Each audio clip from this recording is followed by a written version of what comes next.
આપણે કેટલી આશાઓ હતી ક્રિશ, કેટલી ઈમાનદારીથી આપણે સારામાં સારું અને સ્વાદિષ્ટ જમવાનું બનાવ્યું. તે અને મેં આપણા આટલા વર્ષોનો કુકિંગનો અનુભવ એમાં નિચોડી નાખ્યો. આપણને હતું કે લોકો વૃંદાવન કિચનનું જમવાનું જમશે, એમને ભાવશે તો માઉથ પબ્લિસિટી થશે, આપણને સારા એવા ઓર્ડર્સ મળશે. મારા બધા દીકરાઓએ મળીને જે હું જોયું છે એને પાખો મળશે.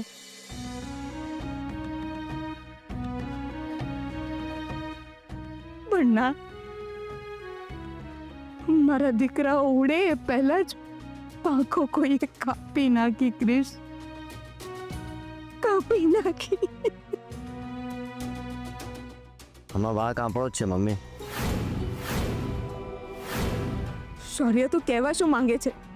આપણે જેને પાંખો કાપવાનો મોકો આપ્યો, હવે એની પહેલાં એના હાથ કાપી નાખ્યા હોત ને તો આપણા સપનાઓ સામે નજર ઉઠાવીને જોવાની હિંમત ના થાત એની. પણ હું હવે એવું નહીં થવા દઉં. શૌર્ય, તું કંઈ નહીં કરે. હા, એ સમય નથી. સમય આવશે ને ત્યારે જવાબ પણ આપવામાં આવશે. ના ભાઈ, દર વખત એવું નથી હોતું. અમુક વાતોનો જવાબ ત્યારે ને ત્યારે જ આપવો પડતો હોય છે, નહીં તો આ લોકોની હિંમત વધી જાય છે અને પછી એનું પરિણામ આટલું ભયંકર આવે છે. શૌર્ય, તને શું લાગે છે? હા, તું એક જ હોશિયાર છે અને અમે બધા અહીંયા મૂરખ છીએ. મમ્મી પ્લીઝ શાંત થઈ જા. અત્યારે કોઈની સાથે બદલો લેવા કરતા આ બધું કેવી રીતે થયું ને એ જાણવું જરૂરી છે. હા શૌર્ય, આપણે રાજેશ અંકલને મિસ્ટર ઠાકર સાથે વાત કરવાનું કહીએ તો? હા, હર્ષની વાત સાચી છે મમ્મીજી. મિસ્ટર ઠાકર રાજેશ અંકલના મિત્ર છે તો કદાચ એમની વાત માની પણ જાય. આજ સુધી આપણે એમની પાસેથી કેટલી મદદ લીધી છે. દર વખતે એમની ભલમનસાઈનો દુરુપયોગ ના કરવો જોઈએ. તમે જોયું ને, આજે આપણા કારણે એમનો કોઈ વાંક ના હોવા છતાંય મિસ્ટર ઠાકર આવીને એમને કેટલું બધું સંભળાવીને ગયા. જુઓ, મને એવું લાગે છે કે હવે આપણે એમને વધારે હેરાન ના કરવા જોઈએ. હવે હું જ કોઈ રસ્તો કાઢવાનો ટ્રાય કરું છું.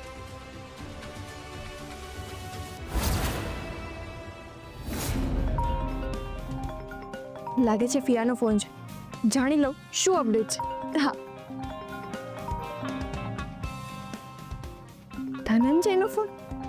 હવે આ શું કામ ફોન કરે છે મને ખબર નહીં. હા બોલો, શું કામ છે? તમને પૈસા તો મળી ગયા ને? મેડમ, પૈસા તો મળી ગયા ને વપરાઈ ગયા. શું વાત કરો છો? આટલા બધા પૈસા તમે વાપરી નાખ્યા? હા મેડમ, હેપી દિવાળી આવે છે. ફટાકડા ને કપડા ને મીઠાઈઓ અને મોંઘવારી તો જો પૈસા આયા નથી ગયા નથી. પણ મેડમ, તમે જે પેલી મીઠાઈઓ મોકલી હતી ને બધા બહુ જ ભાવે ટેસડો પડી ગયો. અને જે ફટાકડા ફોડ્યા ફાટ ફાટ ફૂટ ફૂટ. Very good. તમને ખબર છે અહીંયા તો એટલા મોટા મોટા બોમ્બ ફૂટ્યા છે ને કે શું કહું તમને. શું વાત કરો છો? એટમ મેડમ, કામ તો બરાબર થયું ને? અરે હા હા, એકદમ પરફેક્ટ. હા એમ. બાકી આ ધનંજયનું કામ એટલે જોવું ના પડે. બોલો મેડમ, હવે આગળ શું કરવાનું છે? એ હું હમણાં તમને જણાવું છું. મેડમ ફટાફટ જણાવો. આ પૈસા પતી ગયા છે. કહેતા હોય તો કાલે જ આવી જાઓ. અરે ના ના, એવું ના કરશો. હા મેડમ, પણ પૈસા કમાવા માટે શેરમાં તો આવવું જ પડશે ને. હું તમને થોડા પૈસા મોકલી આપું છું, પણ હું જ્યાં સુધી ના કહું ને ત્યાં સુધી તમે તમારા ગામડે જ રહેજો, સમજ્યા? પણ કેમ મેડમ? અને આ કામ તમે કર્યું છે એની કોઈને જ ભનક ના લાગવી જોઈએ.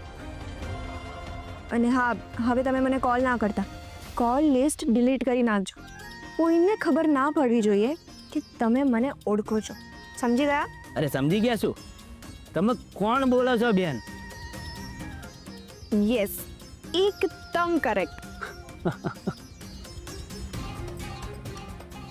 ક્રિશ, તું મારા સુધી પહોંચવાના ગમે તેટલા પ્રયત્નો કરી લે, પણ તું નહીં પહોંચી શકે. હું ફરીથી મિસ્ટર ઠાકર સાથે વાત કરીને એમને સમજાવવાનો પ્રયત્ન કરું છું. અને જો એ આપણી વાત ના સમજી શક્યા તો અરે પણ શૌર્ય, તું હંમેશા આટલું નેગેટિવ કેમ વિચારે છે? નેગેટિવ નહીં, પ્રેક્ટિકલ વિચારું છું મમ્મી. આપણી સાથે આવું થયું હોત તો આપણે લોકો સમજી શક્યા હોત. હા, આપણા ઘરે પાર્ટી હોત તો એ લોકો આ બધું સમજી શક્યા હોત નહીં ને. એટલે તું કહેવા શું માંગે છે? મમ્મી, હું એવું કહેવા માંગુ છું કે જમાનો બદલાઈ ગયો છે, બધું જ બહુ ફાસ્ટ થઈ ગયું છે. અરે લોકો સોશિયલ મીડિયામાં તરત જ બધું ચઢાવી દેતા હોય છે. એટલે હવે એ લોકોના રિસ્પોન્સની રાહ જોવા કરતાં જે કલ્પ્રિટ છે ને એને લાવીને એમની સામે ઊભું કરવું જોઈએ. અરે કોણ છે કલ્પ્રિટ? ખબર છે તને? કોને લાવીને ઊભા કરીશું એમની સામે? તમે લોકો આવું કેમ પૂછી રહ્યા છો? તમને ખબર નથી કે કલ્પ્રિટ કોણ છે? શૌર્ય, તને 100 વાર કહ્યું છે, કોઈના ઉપર શંકા હોય એટલે ડાયરેક્ટ આપણે એની ઉપર એલિગેશન્સ ના મૂકી શકીએ. આપણી પાસે શું પ્રૂફ છે કે આ જે કંઈ પણ થયું છે આ બધું કિયારાએ કરાવ્યું છે? જોયું ને મમ્મી, ખાલી મારા મનમાં જ નહીં, તમારા બધાના મનમાં એવી શંકા હશે કે આ ધૃણાસ્પદ કામ જેને કર્યું છે ને એ કિયારા જ છે. અને મને તો પેલી કિયારા પર જ શંકા છે. શૌર્ય, ખાલી શંકા છે, ખાતરી નથી. અરે તને સામે લાવીને ઊભી કરીએ ને તો બધી શંકા ખાતરીમાં ફેરવાઈ જાય. બસ આજ તારા ગુસ્સાએ બધું બગાડ્યું છે. એટલે હમણાં જે કંઈ પણ થયું છે એના માટે તું મને જ જવાબદાર ગણે છે ને? હા, પહેલા દિવસે કિચનમાં જ્યારે કિયારા આવી હતી ને ત્યારે મેં તને ના પાડી હતી કે એને અંદર ના આવવા દે, એ છતાંય તે એને અંદર આવવા દીધી. અને પછી એને શું કર્યું ખબર છે ને? મીડિયાને ત્યાં બોલાવીને અને આપણને લોકોને બદનામ કર્યા.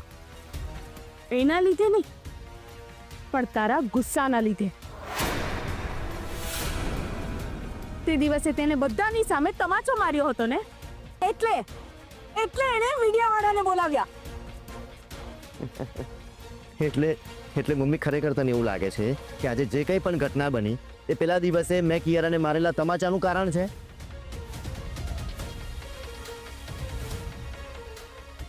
હા, ખરેખર તને એવું લાગે છે?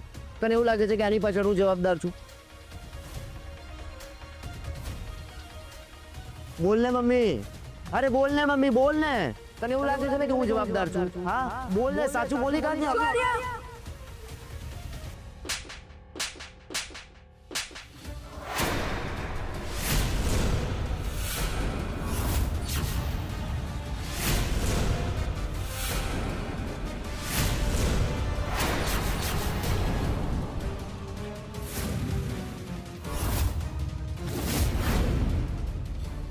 હા, તારો ગુસ્સો જ બધે નડે છે શૌર્ય.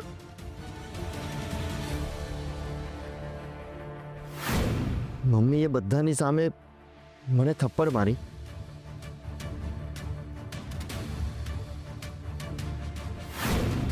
સમજી ગયા મમ્મી? મારો ગુસ્સો નહીં, પણ હું જ લોકોને નડું છું.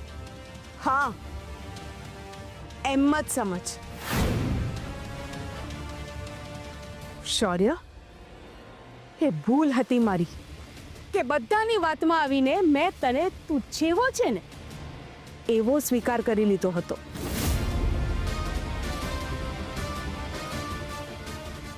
એ મારી મોટામાં મોટી ભૂલ થઈ ગઈ.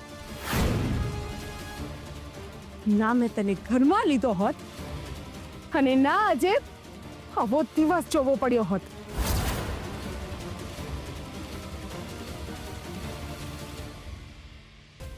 મારી માની નજરમાં જો મારી આટલી જ કિંમત હોય તો હું અહીંયા રહીને શું કરું?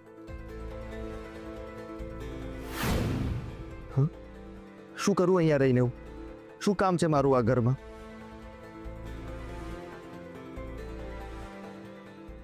અને મેં મારી જાતને બદલી નાખી, સુધરી ગયો હું. છતાંય મારી મમ્મી મને માનતી સ્વીકારતી નથી, મને સારો નથી માનતી. તો હું શું કરું અહીંયા રહીને? મારી મમ્મીની નજરમાં હજુ પણ હું એ જ છું. અરે આના કરતા તો મારા દુશ્મનો સારા. હું જેવો છું એવો મને સ્વીકારે તો છે.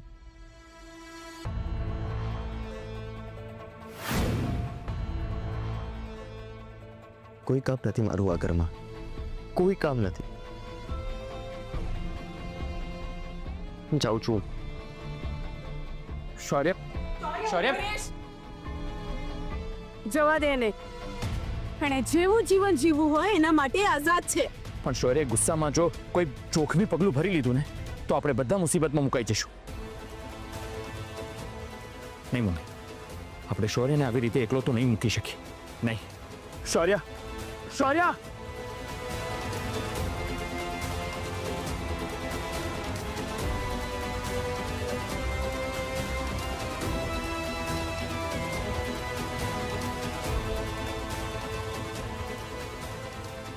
તમારી આંખોમાં આંસુ જોઈને મને બહુ ખુશી થાય છે. હું તો ઈચ્છું જ છું કે તમે પણ ઉર્મિલાની જેમ રાતા આંસુએ રડો.